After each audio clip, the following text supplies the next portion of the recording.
Hello guys, back to my YouTube channel. কেমন আছো তোমরা সবাই? আশা করি তোমরা অনেক অনেক ভালো আছো আর আমি অনেক অনেক ভালো আছি। আবার একটা নতুন ব্লগ ভিডিও নিয়ে চলে আসলাম তোমাদের সাথে। আশা করি তোমাদের ব্লগ ভিডিওটা খুব ভালো লাগবে। তো আজকে দেখো ফাইনালি আমি রেডি হয়ে বেরিয়ে পড়েছি। তো সিম্পলি একটুখানা সেজেছি আর একটা পিঙ্ক কালারের একটা জামা পরে নিয়েছি, চুড়িদার। জামা তো নয়, চুড়িদার। তো আজকে আমি মাসির বাড়ি যাচ্ছি, আমার মাসির বাড়ি হাঁসখালিতে। তো সেটাই তোমাদের সাথে শেয়ার করব। তো তোমরা কন্টিনিউ ভিডিওটা দেখতে থাকো, কেউ স্কিপ করে দেখো না, তাহলে কিছুই বুঝতে পারবে না। তো এই দেখো আমি এখন রাস্তায় আছি, এই দেখো বাসের জন্য দাঁড়িয়ে আছি, বাস তো আসছেই না, দাঁড়িয়ে আছি। তো আজকে আমি একাই যাচ্ছি মাসির বাড়ি। তো সবই তোমাদের সাথে শেয়ার করব। তো তোমরা কন্টিনিউ ভিডিওটা দেখতে থাকো, আমি বাসে উঠে আবার তোমাদের সাথে কথা বলছি।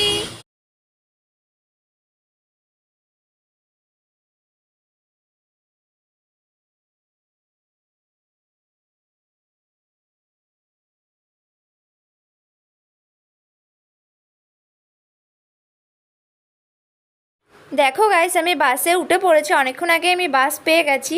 বাসে খুব ভিড় ছিল, তো সেই কারণে আর ভিডিওটা করতে পারিনি। তো এই দেখো কৃষ্ণনগর পোস্ট অফিসের মোড় আমি চলে এসেছি। তো এবার আমি বাস স্ট্যান্ড যাব।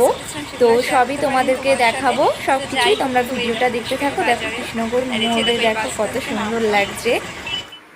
তো চলো গাইস, একবারে হাঁসখালি বাজার গিয়ে আবার তোমাদের সাথে কথা বলছি আমি।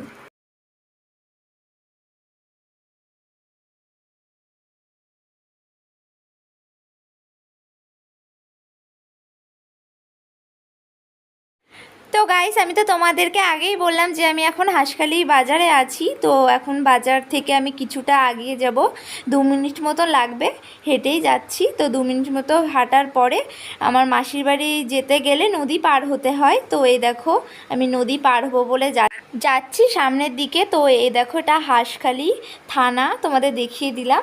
তো এবার আমি সামনে দেখো এই গলিটার সামনে দিয়ে যাব, গিয়েই এখানে একটা মন্দির আছে। তো আমি মন্দিরটাও তোমাদেরকে দেখাবো, বড় শিব মন্দির আছে, এখানে সবাই জল ঢালে। তো এই দেখো মন্দির। তো চলো তোমাদের একবারে মন্দিরের সামনে যে তোমাদের দেখাই ঠাকুরটা। তো তোমরা ভিডিওটা দেখতে থাকো। আর এই দেখো আমি এই রাস্তার এই সাইড দিয়ে আসলাম, সেগুলো তো তোমাদেরকে দেখালামই। তো এই দেখো মন্দির, এখানে মানে প্যান্ডেল করা ছিল, এখানে কিছুদিন আগে জল ঢালা হলো, তো তার জন্য।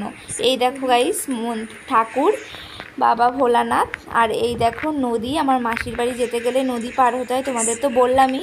তো তার জন্য এই দেখো নদী পার হবো আমি, তার জন্য আমি সিঁড়ি দিয়ে আস্তে আস্তে নিচের দিকে যাব।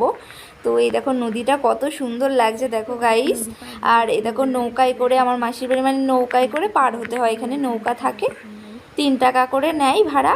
তো নৌকায় করে পার হতে হয়। তো চলো আমি নিচের দিকে যাই। তো এ দেখো এখানে দাদার দিদিটা এখানে সেলফি তুলছিল। তো নদীর পাড়ে আজকে দেখছিলাম ফাঁকাই, আমি তো অনেক দিন পর যাচ্ছি মাসির বাড়ি, দেখছি নদীর মানে পাড়ে কেউই নেই, ফাঁকা পুরো। তো এখন দুপুর টাইম, তো তার জন্যই ফাঁকা, সকালের দিকে ভিড় হয় নদী পার হওয়ার জন্য। তো এখন আমি নৌকায় উঠবো পার হওয়ার জন্য, তো দেখছি কেউই নেই, আমাকে মনে হয় একাই পার হতে হবে। তো তার জন্য আমি আগে জিজ্ঞেস করে নিই চলো যে যাবে কি না।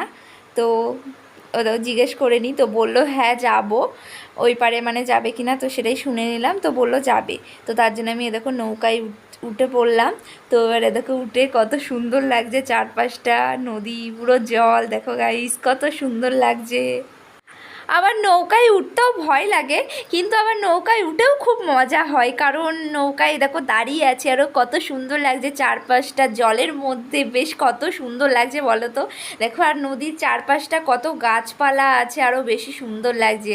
আর নদীতেও দেখছি জল অনেক অনেক মানে বেড়ে গেছে, বর্ষাকাল তো তার জন্যই হয়তো। তো কত সুন্দর লাগছে গাইস। আমার মতো নৌকায় উঠতে কে কে ভালোবাসো তোমরা সবাই কমেন্ট করে জানিও আমাকে।